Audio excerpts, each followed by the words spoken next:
वरुणदेवाय नमः पाशहस्ताय नमः ॐ वरुणदेवाय नमः पाशहस्ताय नमः ॐ वरुणदेवाय नमः पाशहस्ताय नमः ॐ वरुणदेवाय नमः पाशहस्ताय नमः। नारायण नारायण नारायण श्रीमन्नारायण नारायण नारायण।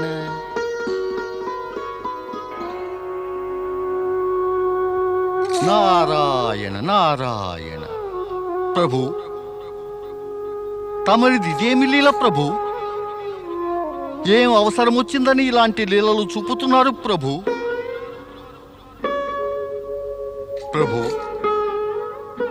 ఎంతో కాలంగా భూమిపై వర్షం లేదు, ఎక్కడ చూసినా నీటి జాడ కానరావడం లేదు. మనుష్యులు, ప్రాణులు, పశుపక్షాదులు జలాభావం వల్ల మృత్యుముఖంలో పడి బలి అయిపోతున్నారే. ఓ ప్రభు, దయచూపు ప్రభు, దయచూపు. ఇక చాలించు నీ వినాశకర లీలలను ప్రభు, దయచూపు. నారాయణ నారాయణ. ఓం వరుణదేవాయ నమః పాశహస్తాయ నమః ఓం వరుణదేవాయ నమః పాశహస్తాయ నమః. ఋషి గౌతముడు ధర్మపరాయణురాలైన ఆయన భార్య అహల్య నారాయణ నారాయణ వరుణదేవుణ్ణి ఆవాహన చేస్తున్నారు. ధన్యమైంది భూమి, ధన్యమైంది.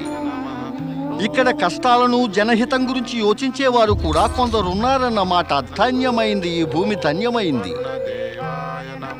ఇలాంటి పుణ్యాత్ముల పుణ్యం ఇక ఎక్కువ కాలం ఈ దుర్భిక్షాన్ని భూమిపై కొనసాగనివ్వదు. నారాయణ నారాయణ. పదనారద, స్వర్గానికి పోదాం. అక్కడ ఆ దేవేంద్రుడు భూలోకపు కష్టాలను గురించి వ్యాకుల పడుతూ ఉంటాడు. నారాయణ నారాయణ.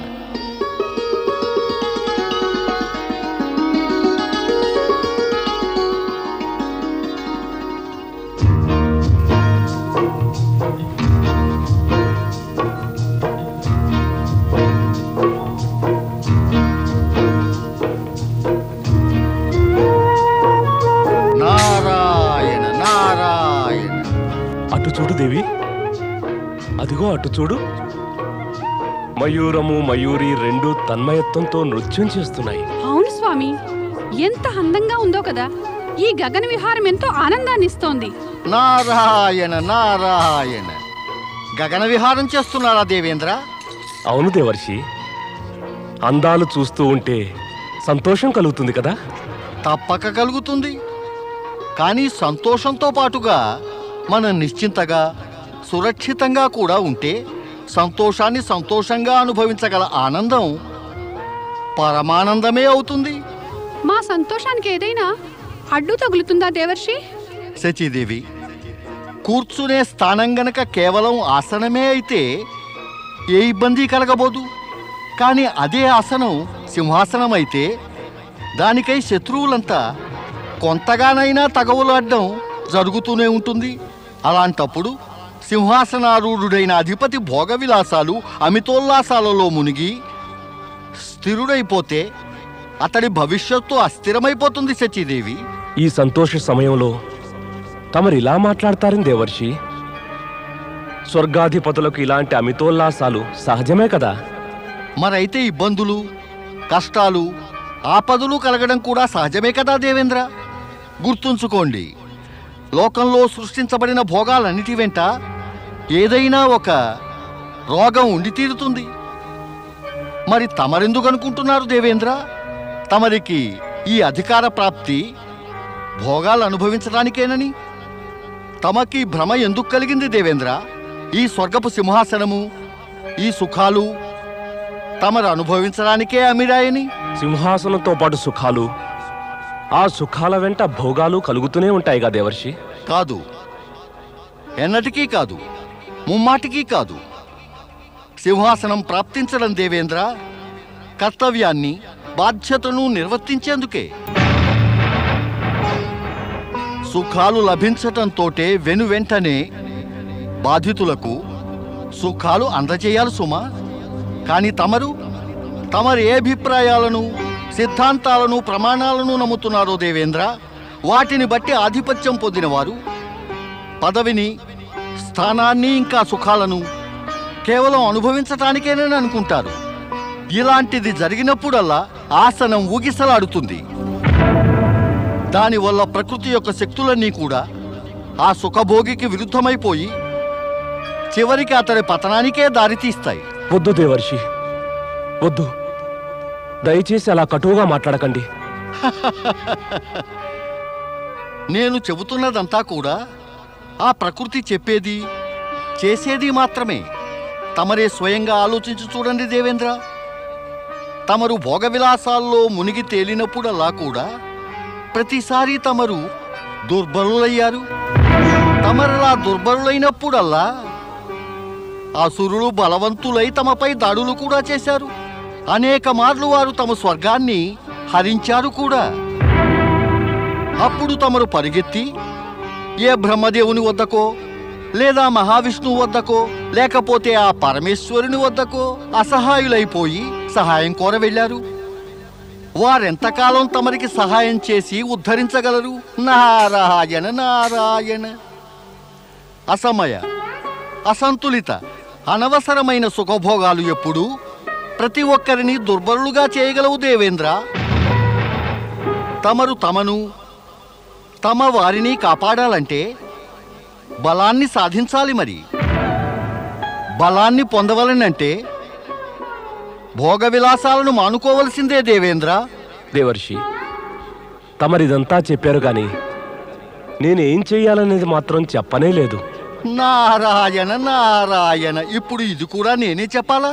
దేవర్షి, ఇక తమరు తప్ప మాకు మార్గదర్శకులు ఎవరున్నారు?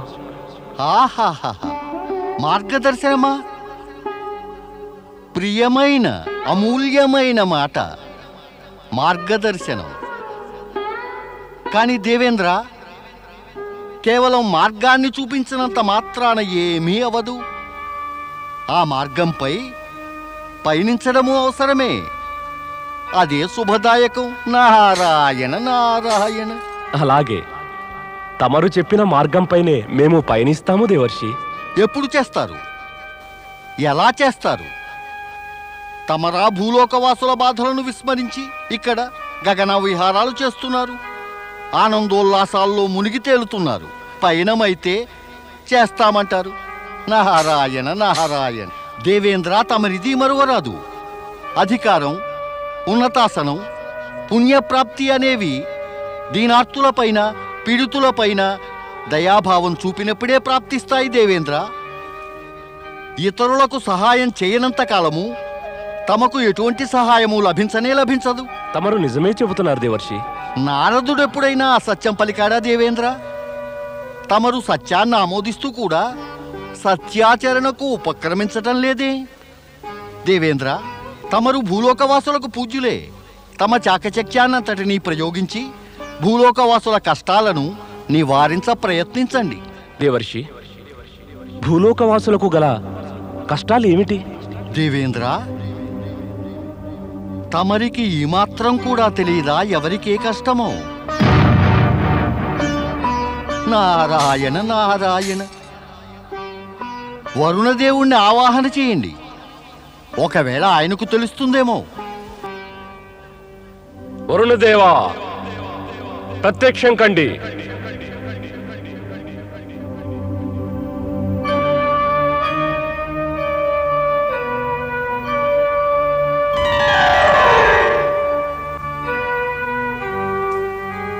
నాతో అవసరమేమొచ్చింది దేవేంద్ర?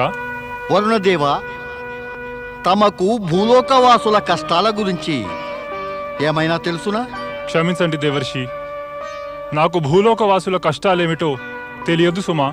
భూమిపై పనులు ఎలా జరుగుతాయి? ఎవరు ఆమోదిస్తారు తమని జలదేవతగా? ఎంతవరకు? సామాన్య ప్రజలు తమని గౌరవంతో ఆమోదించరు సుమా. సహ్యాద్రి ప్రాంతంలో భయంకర కాటకం వచ్చింది. కాటకం తమకేమీ తెలియదాయే. అయ్యో, మానవులైన గౌతమ మహర్షి, ఆయన భార్య అహల్య జనహితం కోరి తపస్సు చేస్తున్నారు. తమరేమో నారాయణ నారాయణ. నాకు తమ సూచన అర్థమైంది దేవర్షి. నా ఉద్దేశ్యం తమకు సూచనప్రాయంగా తెలియచేయడం మాత్రమే కాదు వరుణదేవా. నా ఉద్దేశ్యం తమరిని ప్రజల బాధల నివారణకు ప్రేరేపించడం కూడా. వారిని బాధా విముక్తులను చేయండి. నేనిక ఇప్పుడే భూలోకానికి ప్రయాణమవుతాను. నారాయణ నారాయణ.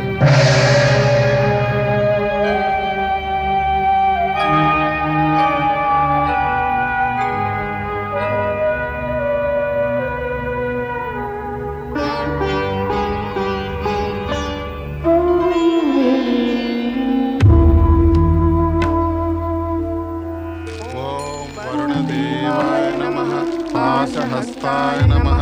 ఓం వరుణదేవాయ నమః. పాశహస్తాయ నమః. ఓం వరుణదేవాయ నమః. ఓం వరుణదేవాయ నమః. పాశహస్తాయ నమః. ఓం వరుణదేవాయ నమః. ఋషివర్య, నమః. ఓం ఋషి గౌతమ, అహల్యాదేవి. వరుణదేవా, ప్రత్యక్షమయ్యారా? ప్రణామం. తమ దర్శనం పొందటంతో ధన్యులమయ్యాం వరుణదేవా. నేను తమ కోరికలు తీర్చడానికే ప్రత్యక్షమయ్యాను. చెప్పండి ఋషివర్య, తమ కోరిక ఏమిటి? వరుణదేవా, నేను నా కోసమని కాదు, ప్రజాహితాన్ని కోరి తమరిని తలుచుకున్నాను. గత 12 సంవత్సరాలుగా వర్షాలు కురవక నీటి వనరులన్నీ ఎండిపోయాయి. అన్న జలాల అభావంతో ఆబాల గోపాలం, పశుపక్షాదులు అకాల మృత్యువాత పడుతున్నారు. తమరికి సవినయ ప్రార్థన వరుణదేవా. తమరు దేవేంద్రుని వర్షాలు కురిపించమనండి. అప్పుడు అఖండ జల వనరులు ప్రాప్తిస్తాయి. తథాస్తు. నాతో పాటు రండి.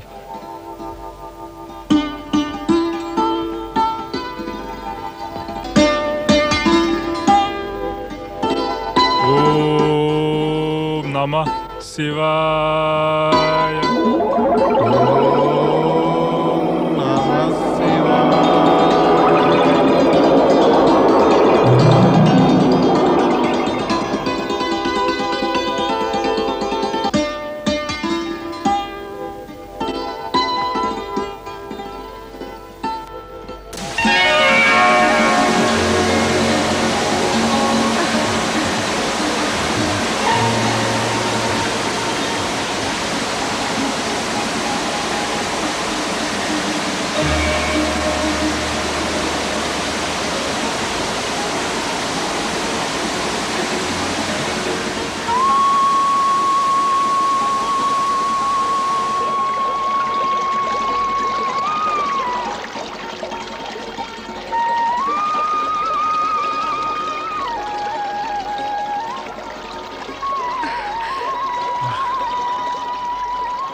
వరుణదేవ, తమకు శతకోటి ప్రణామాలు. అఖండ జలవనరులను సృష్టించి తమరు ప్రాణులన్నిటినీ రక్షించారు. మేము ఎల్లకాలము తమకు రుణపడి ఉంటాం. తమరి ఈ కృపా దయాదృష్టి వల్ల మానవ జాతి సదా తమ పేరును స్మరిస్తుంది. ఋషివర్య, నా అంతటా నేను ఇక్కడికి రాలేదు. తమరి సద్భావన, లోకహిత భావన, తమ సదాశయాలు నన్నిక్కడికి తీసుకొచ్చాయి. అందుచేత లోక కళ్యాణపు శ్రేయస్సు నాది కాదు, తమరిదే. ఈ సత్యం ఆధారంగానే బ్రహ్మగిరి పైని ఈ కుండం గౌతమ కుండం అనే పేరుతో ప్రసిద్ధమవుతుంది. ఇది భవిష్యత్తులో అనేక అద్భుతాలను కూడా సృష్టించగలదు.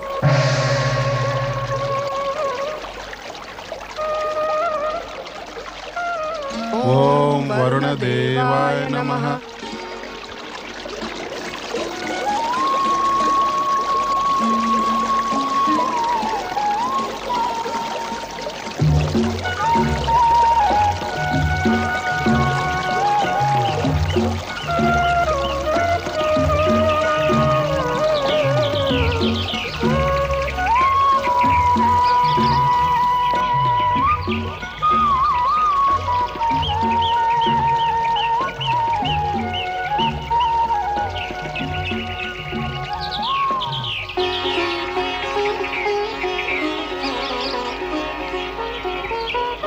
వరుణదేవుడు మన పిలుపు విన్నారు. భూమి పచ్చగా మెరుస్తోంది. అవును ఋషివర్య, తమ జపతపాదులు ఫలించాయన్నమాట. మనిద్దరి జపాలు అను.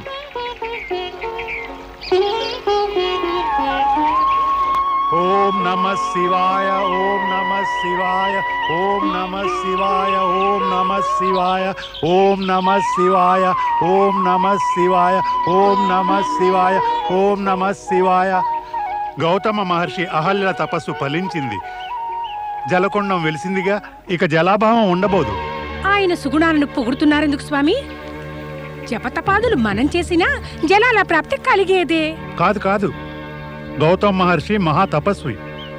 ఆయన చేసిన తపస్సుకు ఫలితంగానే ఈ క్షేత్రంలో జలం లభిస్తోంది. గౌతమ మహర్షి మహిమను పొగుడుతూ కూర్చుంటే ఉన్న చోటనే ఉండిపోతారు సుమా. ఓం నమః నాకు శివాయ, చెప్పడానికే ఓం సిగ్గు నమః శివాయ. కలుగుతోంది. తమరి తపస్సు, యజ్ఞ సాధన కూడా ప్రభావరహితాలే. వాటిలో ప్రభావం ఉండి ఉంటే జలకుండం శ్రేయస్సు తమకే కలిగేది, గౌతమ మహర్షికి కాదు. సరిగ్గా చెప్పావు. ఆ శ్రేయస్సంతా గౌతమునికి అహల్యకు ప్రాప్తించింది. ఇక వారిద్దరికి అహం పెరుగుతుంది. మనవింకా జలకుండపు జలం తాగడానికి సిగ్గుపడాలి. ఇవి నీ సంకీర్ణ భావాలే. నీ వంటున్నది కేవలం తప్పు.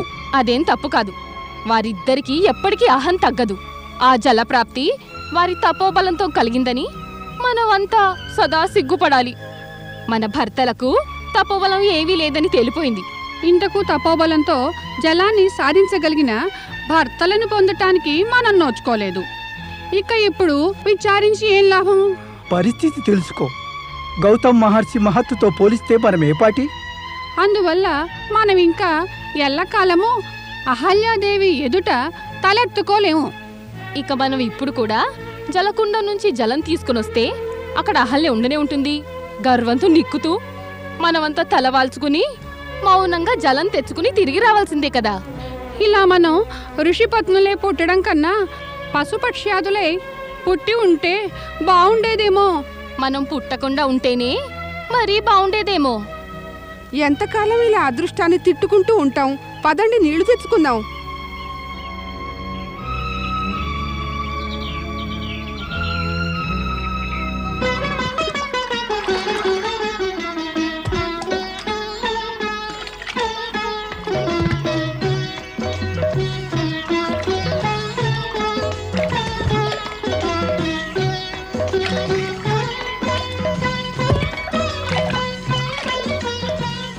గౌతమ మహర్షి కృపా సాధనాల వల్ల ఒక కొత్త జీవితాన్ని పొందాం. మన కుటుంబాలు ఆయన వల్లనే సురక్షితంగా ఉండగలుగుతున్నాయి. ఆయన ఉపకారాన్ని మనం ఎప్పుడూ మర్చిపోలేము. మన రాబోయే తరాలు కూడా ఆయన ఉపకారాన్ని మర్చిపోలేవు.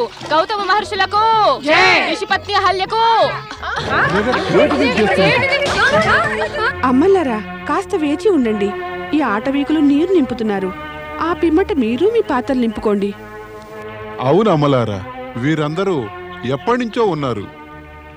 వీరి పాత్రలు నిండగానే మీరు కూడా నింపుకోండి. అలాగే. మరే వారి పని మాకంటే ముందుగా జరగాలిగా. అలా చెప్పు. వీళ్ళకి ముందుగా నీరెందడం ముఖ్యం కదూ.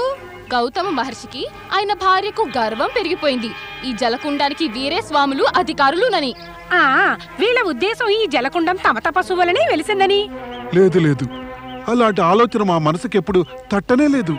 ఇతరుల మనస్సుల్లో లేని భావాలను అనవసరంగా ఊహించుకుంటూ మీ మనస్సును పాడు చేసుకోవడం వల్ల ఏం లాభం? వింటున్నావా? మన బుద్ధులన్నీ చెడ్డవేనట. అయ్యో, తన బుద్ధేమో చెడ్డది, తప్పంతా మనదినా? అయ్యో వదినా, పదవి వల్ల తల తిరిగిపోతుందిలే ఎవరికైనా. జలకుండానికి అధికారినయ్యిందిగా. అమలారా, అదేమీ కానే కాదు. కాకపోవటం ఏమిటి ఋషివర్య? తమరు కూడా తమ భార్య అహల్యకు వంత పాడుతున్నారు. వంత పాడటం అనే ప్రశ్న ఎక్కడుంది? ఎక్కడా? ఇక్కడ. భర్త భార్య పక్షమే మాట్లాడతాడు. మాకు అక్కర్లేదు మీ కుండల్లోని జలం. మనసులోని కుటిలత్వము, దోషాలు నీటిలో కలవక మారుతాయా? మాకిది చాలా అవమానం. ఈ అవమానానికి ప్రతీకారం తప్పక తీర్చుకుంటాము. ఇక పదండి పోదాం. ఇక్కడ నుంచుని వీరి ముఖారవిందం చూడాలా? పదండి.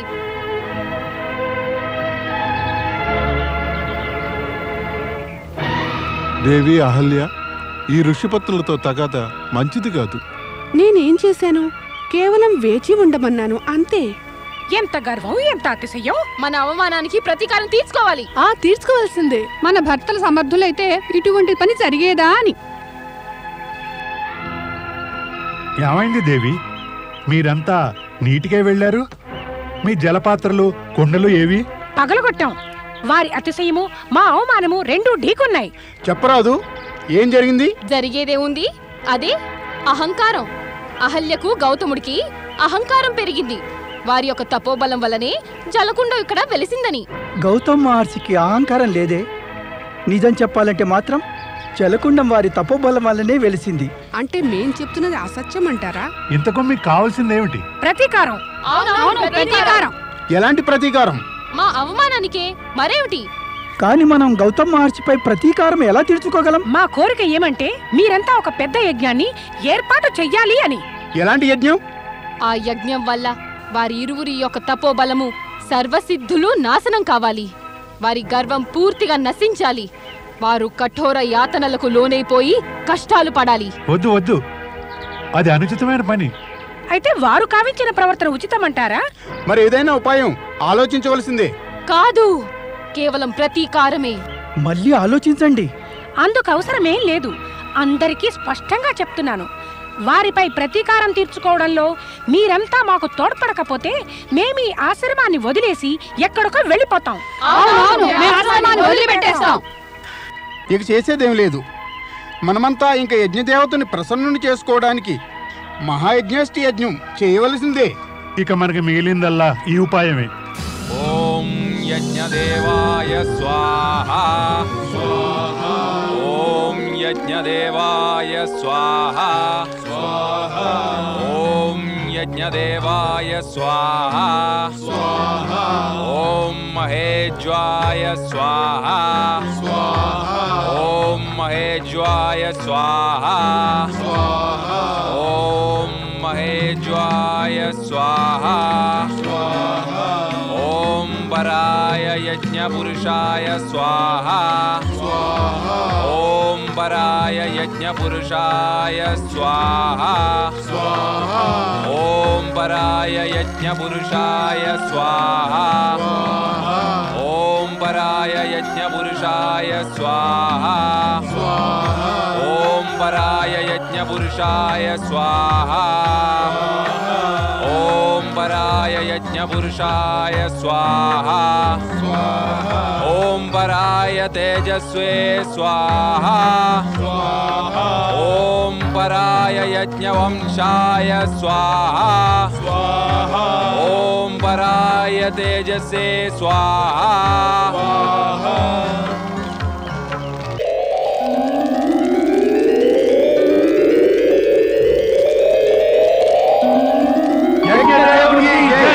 యజ్ఞదేవునికి జై. యజ్ఞదేవునికి జై.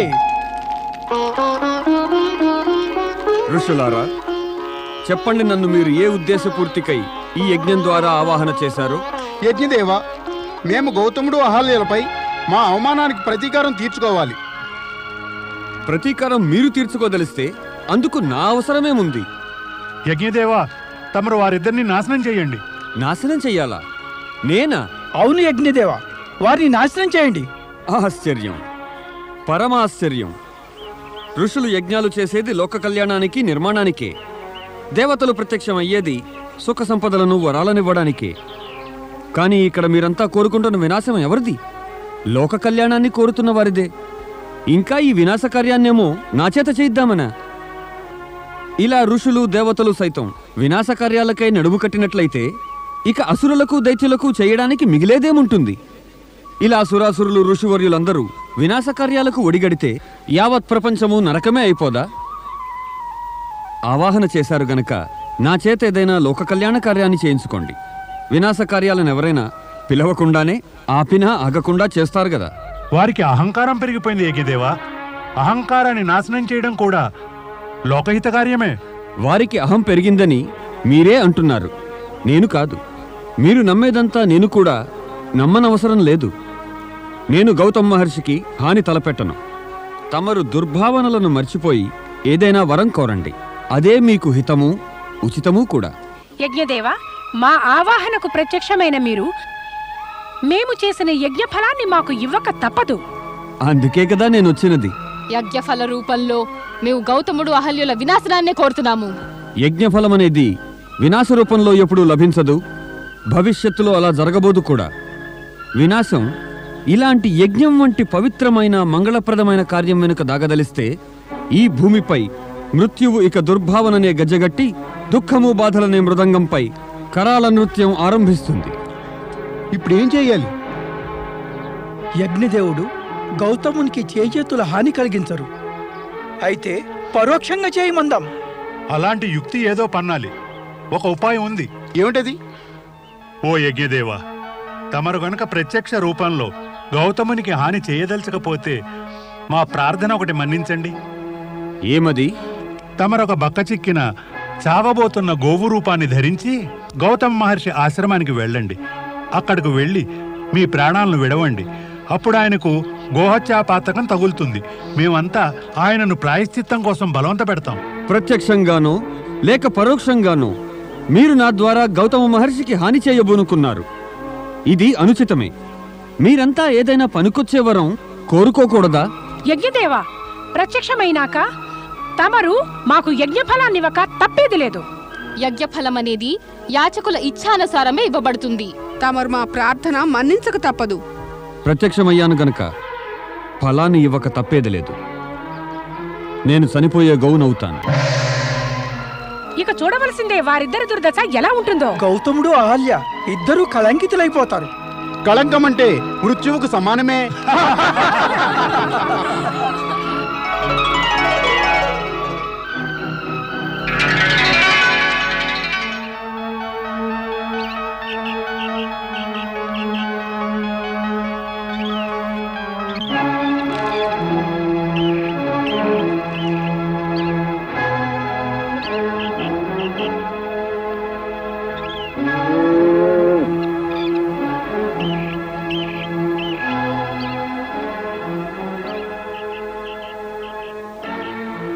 స్వామి, స్వామి, కాస్త బయటికొచ్చి చూడండి. ఒక బక్క చిక్కిన ఆవు ఎక్కడి నుంచి వచ్చిందో గాని మన ఆశ్రమానికి వచ్చింది. మనం దీన్ని కాపాడి సహాయం చేయవలసిందే. అరేరే, ఏమైంది?